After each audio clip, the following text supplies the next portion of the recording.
प्रिय भाई बहन, आज जयपुर के इस कार्यक्रम में आप सभी लोग यहाँ उपस्थित हैं, यहाँ पर आए हुए हैं, इस सत्संग का आप हिस्सा बन रहे हैं। ये अपने आप में एक बहुत बड़ी हमारे जीवन में ऐसी धरोहर है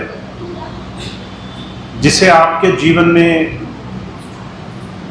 सबसे कीमती क्षणों में, सबसे बहुमूल्य क्षणों में आपके जीवन में गिना जाएगा। कारण क्या है? संसार में बहुत सारे काम ऐसे हैं जो हम अपने जीवन में अपनी जरूरतों के लिए चाहते ना चाहते हुए भी करते रहते हैं, पर इन तमाम कामों के पीछे हर एक इंसान के अंदर की जो एक यात्रा है, सुख पाने की एक जो लगन है, एक बहुत बड़ा सफर जो एक मनुष्य का, एक जीव आत्मा का जो चल रहा है कि मैं अपने लक्ष्य तक पहुंच जाऊं, मुझे वो ठिकाना मिल जाए जहां पर मुझे आराम मिले।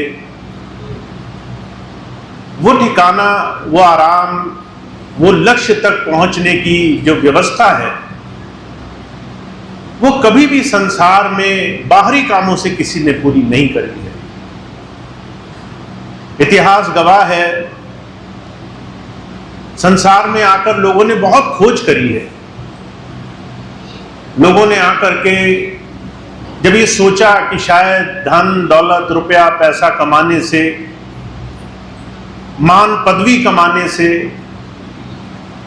बहुत बड़ी बड़ी चीजों को प्राप्त कर लेने से शायद जीवन में ठहराव मिल जाएगा, और उन्होंने वो सब कुछ करके देखा तो उन्होंने पाया कि जीवन में ये सब मिलने के बाद भी इंसान उतना ही खाली है जितना दुनिया की बिना किसी चीज को मिले हुए। और ये खोज समय समय पर चलती रही, और ये खोज सिर्फ उन्हीं की पूरी हुई जिन्होंने अपनी इस खोज को बाहर ढूंढना बंद कर दिया। थोड़ा सा अपने जीवन में, अपने अंदर, अपनी जीव आत्मा का, अपने अंदर के इस सही आत्मिक स्वरूप का भेद पाना शुरू कर दिया। तो हम और आप बहुत भाग्यशाली हैं कि हमें जीवन में संतों के सत्संग में आने का, महापुरुषों के वचनों को सुनने का मौका मिला है। हुजूर एक बात कहा करते थे, सत्संग में आप आओ ये अलग बात है, पर जिस दिन आपके अंदर सत्संग आ जाए, जिस दिन आपका जीवन सत्य के ऊपर चलने वाला बन जाए, उस दिन आपके जीवन में जीवन की सबसे बेशकीमती चीज आपको मिल जाएगी। अब अगर हम इस बात को समझना चाहें, सत्य का संग करना क्या है? हुजूर कहा करते थे,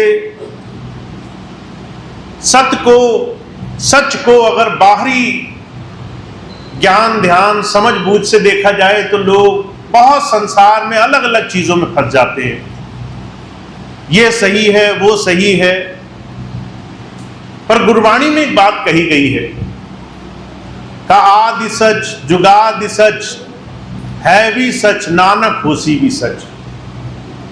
सत्य वही है जो संसार में बदल नहीं सकता है। अगर हमने उसको मानना शुरू कर दिया तो जीवन अलग ढंग से जीना आएगा। सबसे पहला सत्य क्या है? जीवन और मरण सबसे पहला सच है। अगर हमें याद रहे कि हम संसार में हमेशा से नहीं है, हमने जन्म लिया है। एक समय था जब अपने प्रारब्ध के कारण किसी घर में, किसी परिवार में हम जन्मे। वो एक समय निश्चित रहा होगा जब आप संसार में जाए, और उसी क्षण एक दूसरा समय भी निश्चित कर दिया गया कि आपको संसार से कब जाना है।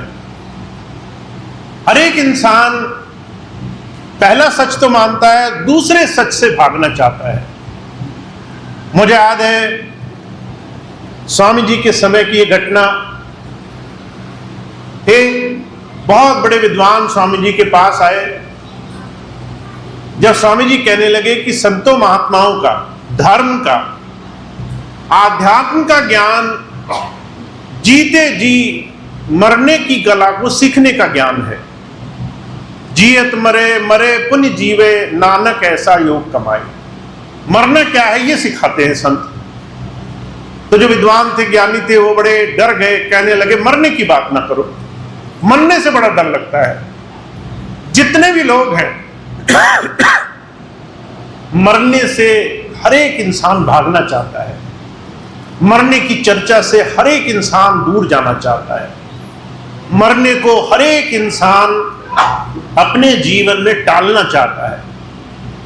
और हुजूर कहा करते थे, इस सनातन सच को स्वीकारे बगैर आप जीवन में जो करेंगे वो गलत होगा। अगर आपको एहसास हो कि आपको कभी नहीं मरना, तो आप उन चीजों में लगे रहेंगे जिन चीजों का अस्तित्व बहुत कम है। आप छोटी छोटी चीजों पे लड़ाई लड़ेंगे, आप जमीन के टुकड़ों के लिए लड़ेंगे, मान सम्मान के लिए लड़ेंगे, अपनी बातों को बचाने के लिए लड़ेंगे।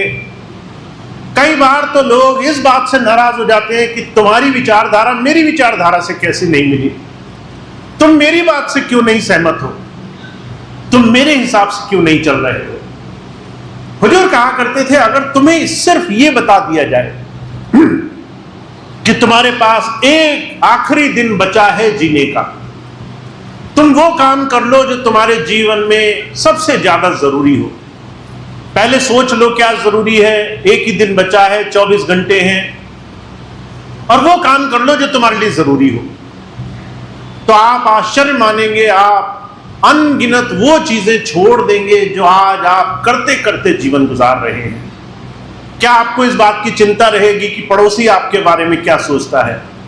क्या आपको इस बात की चिंता रहेगी घर में कौन कैसा व्यवहार करता है, लोग मेरे हिसाब से चलते हैं कि नहीं चलते, जमीन जायदाद मुकदमे हल हुए कि नहीं हुए?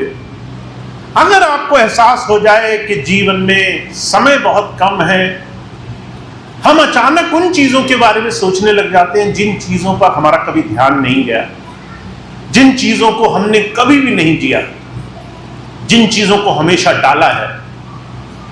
हुजूर कहा करते थे, सच को स्वीकार करना, सत्य का संग करना, जीवन में कुछ चीजों को मानना है।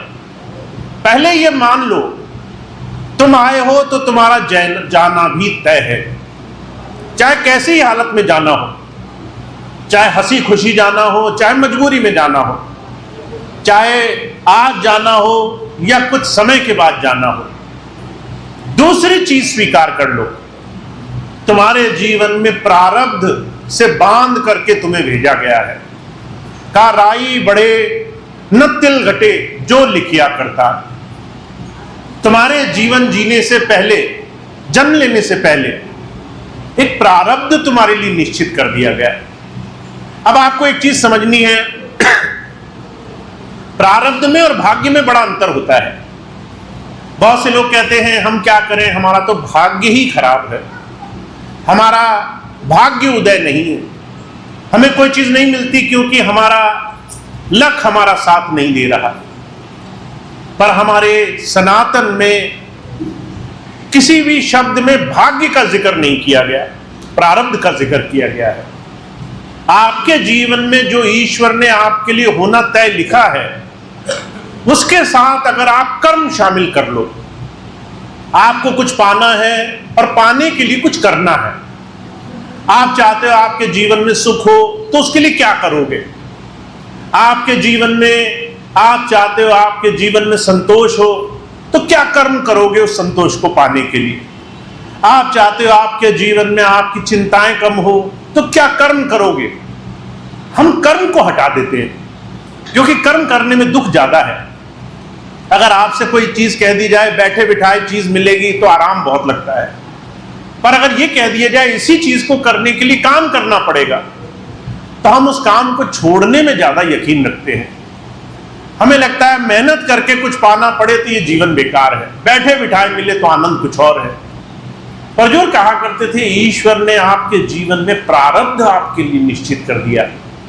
आपके जीवन में कुछ ऐसी चीजें हैं जो आपको अच्छी नहीं लगेंगी, कुछ ऐसी चीजें हैं जो आपको अच्छी लगेंगी, पर दोनों ही चीजों को बढ़ाने और घटाने की क्षमता आपके जीवन में, आपके कर्म में शामिल है।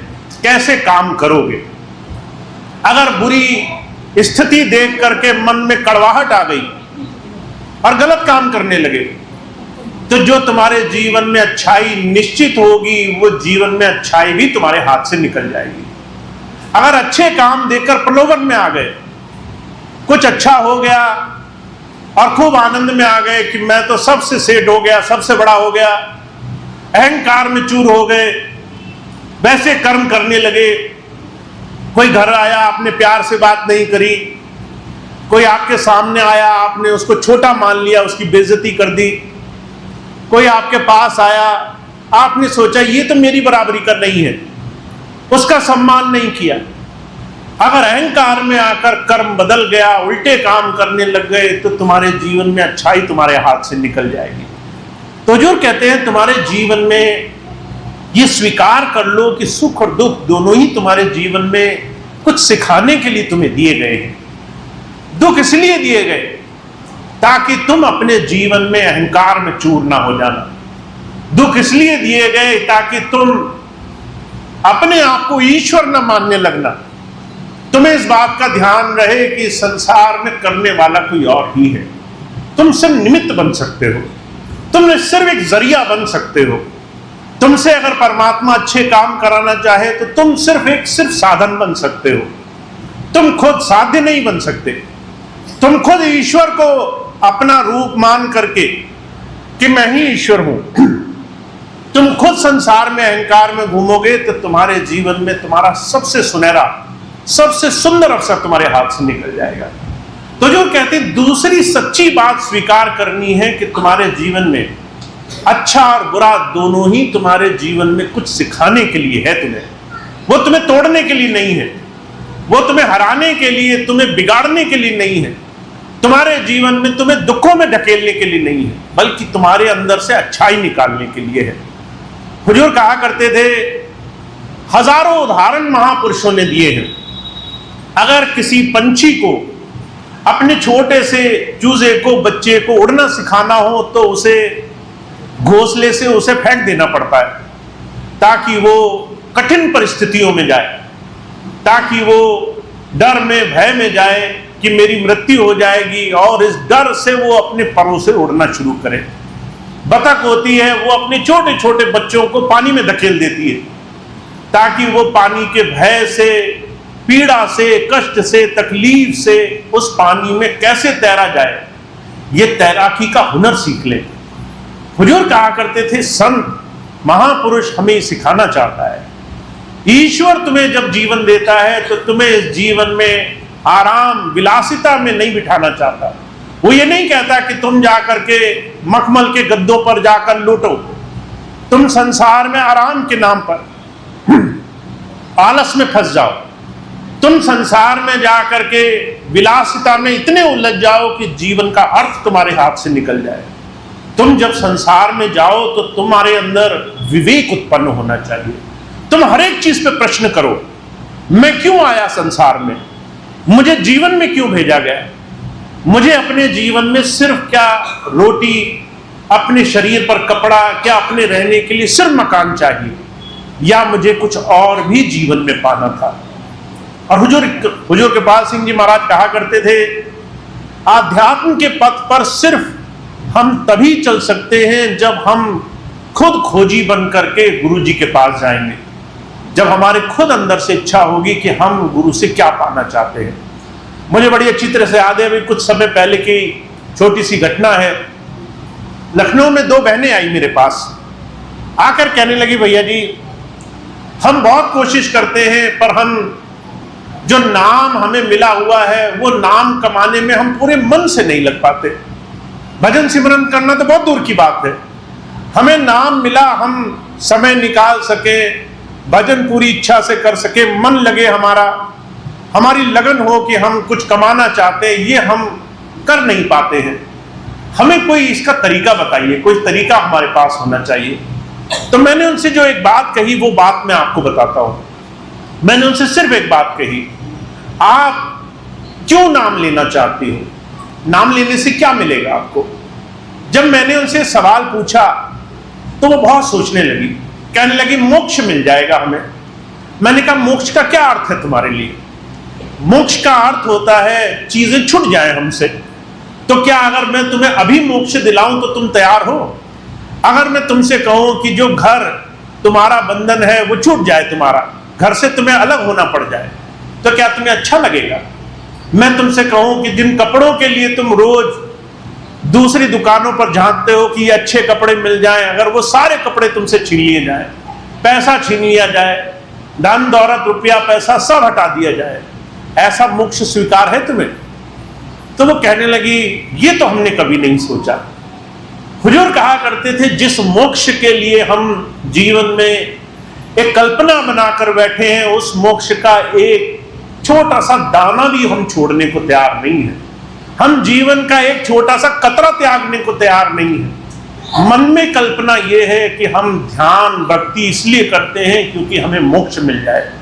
तो जब मैंने उस बहन से बात कही कि तुम मोक्ष के लिए नाम नहीं लेना चाहती, क्योंकि मोक्ष तो तुम्हें आज मिले, तुम आज उसे ठुकरा दोगी। तुम्हें आज अगर कोई कहे कि ये सब छोड़ करके तुम्हें भगवान के पास जाना पड़े, तो हम कहें कि ऐसा भगवान नहीं चाहिए हमें तो दुनिया चाहिए जो हमें हर रोज भा रही है। तो फिर क्यों नाम लेना है? अगर आप ये जान जाओ कि आप क्यों नाम लेना चाहते हो, आपको अपना क्यों जानना जरूरी है। आपको ये जानना जरूरी है कि आप गुरु जी के पास आए ही क्यों हो। अगर खुद ये बात नहीं जाने हो, अगर किसी के कहने पर नाम ले रहे हो, अगर किसी के समझाने पर तुम धर्म ढूंढ रहे हो, तो तुम्हारी ये खोज बेकार चली जाएगी, तुम्हारी ये खोज स्वार्थ से भर जाएगी। और मैं आपको सच कहता हूं, 100 में से 99 लोग अगर स्वार्थ हटा दिया जाए तो गुरु जी के पास जाने को तैयार ना हो। अगर उन्हें कह दिया जाए जो तुम इच्छा लेकर आए हो वो तुम्हारी इच्छा पूरी नहीं होगी, तो लोग फौरन पीठ जो है उल्टी करे, दूसरी दिशा में कदम रखें और दूसरा गुरु तलाशने लगे, जहां पर उनकी इच्छा पूरी करने वाला गुरु उन्हें मिले, जहां उनके काम बनाने वाला कोई महात्मा उन्हें मिले। तो जो कहा करते थे ये मन की भक्ति, ये स्वार्थ की भक्ति का नाम लोगों ने भक्ति रख दिया है। लोगों ने दुनिया को पाने, दुनिया को देने वाली व्यवस्था का नाम भक्ति रख दिया है। भक्ति क्या है ये तो जानना हम शुरू भी नहीं कर पाए। तो जो कहा करते थे इसकी शुरुआत आपको करनी पड़ेगी। इसका नाम सत्संग है। पहले आप रोज अपने आप से पूछो कि मैं गुरु जी के पास आया ही क्यों था। अगर पैसा लेने आया था तो पैसा तो नहीं देंगे वो। अभी मुझे थोड़ी देर पहले मुझे एक बहन मिली, कहने लगी भैया जी मुझे इस बात की चिंता है कि मुझे घर नहीं मिलेगा। मैं जिस परिवार में रहती हूँ वहां पर ससुर हो सकता है आगे चल करके अपनी संपत्ति मुझे ना दे, आप कुछ ऐसी व्यवस्था करो। मैंने कहा मेरा तो अपने ही घर नहीं है, मैं तुम्हारी व्यवस्था क्या करूंगा, मैं तो खुद ही घर में नहीं रहता हूं। जो आदमी खुद अपने ही घर में ना रहता हो वो दूसरे के घर बनाए, इसकी कल्पना करना कितना गलत है। हम ये मानते हैं संसार में धन दौलत रुपया पैसा ये तमाम सुख सुविधाएं, इसी का नाम जीवन है। पर हुजूर कहा करते थे सब तुम्हें सवाल करना सिखाता है। तुम अपने आप में प्रश्न करना शुरू करो। तुम अपने आप के हर एक बड़ी से बड़ी व्यवस्था पे प्रश्न करना शुरू करो, क्योंकि जिस दिन तुम ये जान पाए कि तुम क्यों आए गुरु के पास, उस दिन गुरु के पास जाने के लिए तुम्हारा एक एक कदम सार्थक होने लग जाएगा। अगर तुम्हें पता चल जाए कि गुरु के पास तुम मानसिक शांति के लिए आए, तो वो जो कहेंगे वो करने से तुम कतराओगे नहीं। अगर तुम्हें पता चल जाए कि गुरु के पास तुम अपने जीवन में अंतर से कुछ ऐसे अनुभव पाने की चाह लेकर आए जिससे तुम्हारा जीवन सुखमय हो जाएगा, तो वो जो तुम्हें रास्ता बताएंगे उससे तुम कतराओगे नहीं। उसको करने में तुम्हारे जीवन में हमेशा चाह लगी रहेगी। अभी कुछ दिन पहले का जिक्र है, जगह तो मुझे याद नहीं, एक भाई मिला मुझे, कहने लगा भैया जी मैं बहुत समय बाद आपसे मिलने आया हूं। इस पूरे समय तक मैं बाहर संसार में भटकता रहा। मैं जानना चाहता हूं मेरी भक्ति आप कैसे पूरी कराओगे। तो मैंने कहा, भाई मुझे तुम्हारी भक्ति पूरी क्यों करानी है? तुम्हें जरूरत हो तो तुम भक्ति करो। तुम्हारी भक्ति जब तुम्हें नहीं करनी जरूरत है तो फिर मेरी जरूरत क्यों है? अगर तुम्हारे जीवन में जरूरत नहीं है कि तुम ईश्वर से जुड़ो, तो दुनिया में किसी को इसकी जरूरत नहीं है कि वो तुम्हारे जीवन में भला करे। इस आप भ्रम में बिल्कुल मत रहना कि कोई दूसरा आप पर भला करना चाहता है, दूसरा आपके जीवन में उपकार करना चाहता है। हुजूर कहा करते थे, स्वार्थ शब्द का दो अर्थ होते हैं। एक स्वार्थ का शब्द यह है कि आप अपने जीवन में अपने शरीर को कैसे सुखी रखोगे। पर अगर स्वार्थ शब्द के आप असली अर्थ पर जाओ तो जो अपना अर्थ जानना चाहे, स्व अर्थ, अपना अर्थ जानना चाहे, उसका नाम स्वार्थी है। अगर आपको यह समझ में आ जाए कि आप सिर्फ अपना भला करने वाले एक इंसान हो इस जीवन में, सिर्फ आप ही हो जो अपना भला कर सकते हो, दुनिया में कोई आपका भला नहीं करेगा, दुनिया में कोई आपका भला नहीं चाहेगा। और अगर आपको गुरु जी के पास जाकर खुद गुरु से जुड़ने की चाह नहीं है तो दुनिया में कोई इस काम को कराने वाला नहीं है। तो जो कहा करते थे, संत आपके जीवन में प्रश्न करना सिखाते हैं। वो कहते सत्संग में आया करो, सत्य का संग किया करो। सत्य यह है कि जीवन में दो बहुत बड़े सच को स्वीकार करो। एक दिन तुम्हें चले जाना है संसार से, वो समय कब है इसका तुम्हें पता नहीं है, और उस समय से पहले तुम अगर जागे नहीं तो तुम्हारे जीवन में अंधेरा रह जाएगा। अगर तुम्हें ये बात समझनी है तो रोज हर दिन उठो और सबसे पहले अपने आप से प्रश्न करो, मैं क्या कर रहा हूं, मैं क्यों कर रहा हूं, इसको करने से मुझे मिलेगा क्या। और जब आप ये प्रश्न करोगे तो आपको अलग अलग तरह के जवाब मिलेंगे। हुजूर कहा करते थे, पहले कुछ जवाब मिलेंगे जो तुम्हें अपने शरीर के स्तर से जुड़े होंगे। पहले जवाब मिलेंगे, मैं इसलिए कर रहा हूं कि मुझे शारीरिक सुख सुविधाएं मिले। जब वो भोग लोगे तब तुम्हें समझ में आएगा, न घर सुख देता है, न पैसा, न आराम, न तसल्ली, दुनिया की कोई चीज सुख नहीं देती है। मैं अभी कुछ दिन पहले ऐसे भाइयों से मिला जो बहुत वृद्धावस्था में पहुंच गए, खूब अच्छी नौकरी करी, खूब पैसा कमाया, खूब घर बनाया, खूब संपत्ति इकट्ठी करी। जब वृद्धावस्था में पहुंच गए तो बच्चे उनके सिर्फ ये कहते थे कि पिताजी आप सारी चीजें अभी हमारे नाम कर दो। पिताजी कहते थे अभी तो टाइम है, जब जाऊंगा तो कर जाऊंगा। तो वो बहुत जिद करके बच्चे कहने लगे पिताजी से कि पिताजी अभी कर दो हमारे नाम। पिताजी आए सत्संग में, कहने लगे भैया जी मैंने कभी यकीन नहीं किया था कि मैं अपने जीवन में जिन बच्चों के लिए, घर के लिए, संपत्ति के लिए, व्यवस्थाओं के लिए जीता रहा, आज जब मैं देखता हूं कि मैं अपने बच्चों की एक बात नहीं मान रहा तो वो कितना चिड़चिड़ा जाते हैं, कितना चीखते चिल्लाते हैं, कितना मेरे ऊपर अलग अलग तरह के ताने तंज कसते हैं, सिर्फ इसलिए कि जो मेरे पास है वो अभी उनके नाम हो जाए। तो जो कहा करते थे, आपको जीवन में जिस दिन ये एहसास हो जाएगा कि दुनिया की चीजें, वस्तुएं, सामान ये सब जीने के लिए है, इससे ज्यादा जीवन में जो आपको चाहिए वो आपके अंदर से जाकर के आपको मिलेगा। और उसके लिए जिस दिन आप तैयार हो जाओगे उस दिन आपका सत्संग बनने लग जाएगा। तो इसलिए स्वामी शिवदयाल सिंह जी महाराज सिर्फ एक बात कहा करते थे, करोरी कोई सत्संग आज बनाए। तुम्हें सत्संग बनाना पड़ेगा, सत्संग में आना नहीं है, तुम्हें सत्संग बनाना पड़ेगा। तुम्हें अपने आप से रोज उठकर पूछना पड़ेगा, तुम्हें यह मानना पड़ेगा कि तुम्हारे जीवन में तुम्हें ये जो बेशकीमती मौका मिला है ये कुछ अच्छे काम करने के लिए मिला है। उसके लिए तुम अभी से क्या कर रहे हो। और अगर अभी से कुछ नहीं कर रहे, अगर अभी से चिंताओं में रहते हो, अभी परेशानियों में रहते हो, अपने जीवन में खोज भी नहीं कर रहे, अपने लिए कुछ अपने अंदर जाने की तलाश में नहीं हो, तो संसार में आपके जीवन में रास्ता भी दूर है। इसलिए उपनिषदों में एक बात कही गई है कि तुम जिस दिन तैयार हो जाओगे उस दिन तुम्हें रास्ता दिखाने वाला अपने आप तुम्हारे पास आ जाएगा। तुम्हें गुरु तलाशना नहीं पड़ेगा, तुम्हें गुरु की खोज नहीं करनी पड़ेगी। जिस दिन तुम तैयार हो जाओगे, जिस दिन तुम्हारे अंदर लगन लग जाएगी, उस दिन उसे चाहे ढूंढते हुए तुम्हारे पास आना पड़े, वो तुम्हारे पास आएगा और तुम्हें आगे का रास्ता दिखाएगा। उस दिन वो तुम्हारी तैयारी करेगा। तो मैं आपसे सिर्फ एक बात कहना चाहता हूं, आपको बाहरी दूसरी व्यवस्थाओं में जाने से ज्यादा अपने ऊपर ध्यान देने की जरूरत है। आप ये सोचते होंगे मुझे तंत्र मंत्र कर लेना चाहिए, तीर्थ व्रत कर लेना चाहिए, मुझे यज्ञ उपवास कर लेना चाहिए, मुझे तरह तरह की जगहों पर चले जाना चाहिए जहां चमत्कार होते हैं। और मैं आपको सिर्फ एक बात कहता हूं, ये सारी चीजें छोड़कर आपको अपने ऊपर समय दे देना चाहिए। आप रोज बैठो और अपने अंदर झांक कर देखो, हर रोज अपने अंदर झांको, मैं कहां हूं, मैं कहां जा रहा हूं, और जो मैं कर रहा हूं उसका फल मुझे क्या मिलेगा। जिस दिन आप इसको रोज रोज चिंतन करोगे, आप अपने जीवन में सत्य के नजदीक पहुंच से चले जाओगे। उस दिन आपके बाहर की तमाम भाग दौड़ वो आपके जीवन में आपके अंदर आकर के रुक जाएगी। उस दिन आपका ध्यान क्या है आपको समझ में आने लग जाएगा। उस दिन आप गुरु को पुकारोगे और उस दिन गुरु को आपको लेने आना पड़ेगा, चाहे आप किसी जगह हो, किसी स्थिति में क्यों ना हो। उस दिन वो ईश्वर आपके लिए रास्ता बनाएगा और आपके लिए सारे साधन खोल देगा।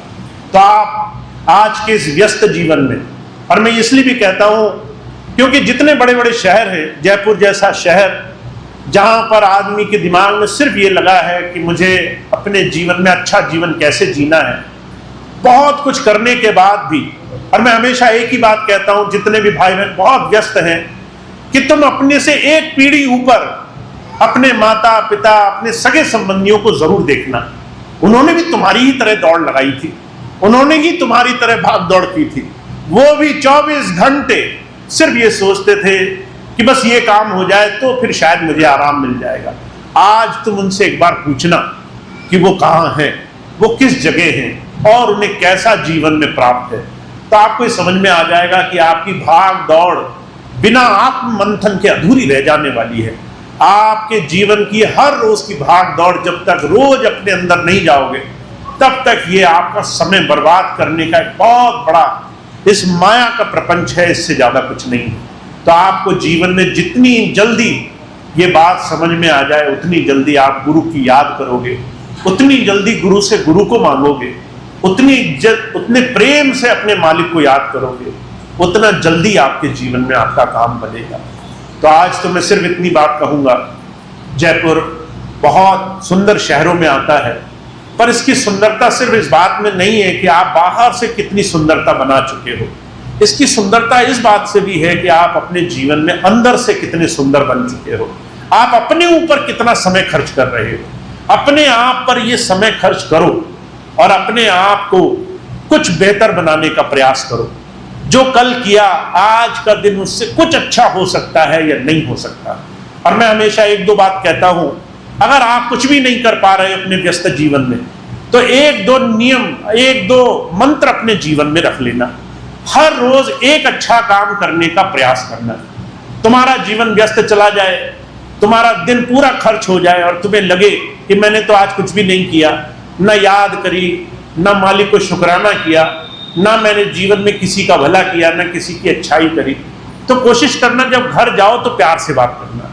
तुम्हें बहुत गुस्सा आए, क्रोध आए, बहुत संसार के अलग अलग तरह के हंगामों में तुम्हारा मन खराब हो, पर कम से कम इतनी कोशिश करना, घर जाओ, थोड़ा प्रेम से बात करना, सहज होना, थोड़ा सा ध्यान रखना। तुम्हारे जीवन में तुम्हें बहुत कुछ दिया है ईश्वर ने, तुम उसका धन्यवाद उसी दिन दे पाओगे जिस दिन थोड़ा सा अपने अंदर से प्रेम भाव से जीवन जीने वाले होगे। तो आपको थोड़ा सा प्रयास ही करना है कि आपका ये व्यस्त जीवन आपके जीवन के अनमोल क्षण आपसे न छीन ले। आपके जीवन के सबसे बेशकीमती कुछ जीवन में कुछ कर पाने के दिन आपसे न छीन ले। आप ये कहेंगे बुढ़ापे में हम कर लेंगे, पर मैंने लोगों के ऊपर बुढ़ाता आते नहीं देखा। ऐसे ऐसे लोग देखे जो है जवानी में बुढ़ापे से ज्यादा बुरी स्थिति में पहुंच गए। ऐसे ऐसे लोग देखे 20-30 वर्ष की उम्र है और ऐसी ऐसी बीमारियां लग गई हैं जिस बीमारियों का इलाज नहीं जानते हैं। डॉक्टर साहब मना कर देता है, इलाज नहीं है। अलग अलग तरह के रोग लग गए हैं। रोग को, अपनी बीमारियों को देख देख करके वो जीवन जी रहे हैं। तो ये मत सोचो कि आज के इस व्यस्त जीवन में बुढ़ापा किसी का अच्छा आएगा ही। जिसका आ गया उस पर बहुत ईश्वर की कृपा है, और ये ज़रूरी नहीं है कि हमारे आज के समय में जिस व्यस्त जीवन में जी रहे हैं हम, उस व्यस्त जीवन में हम अगर आज अपने आप को नहीं संभाल पाए तो कल हमारा अच्छा हो जाएगा। इस कल्पना से हमें जाग जाना है, हमें संतों की इस बात को समझ जाना है।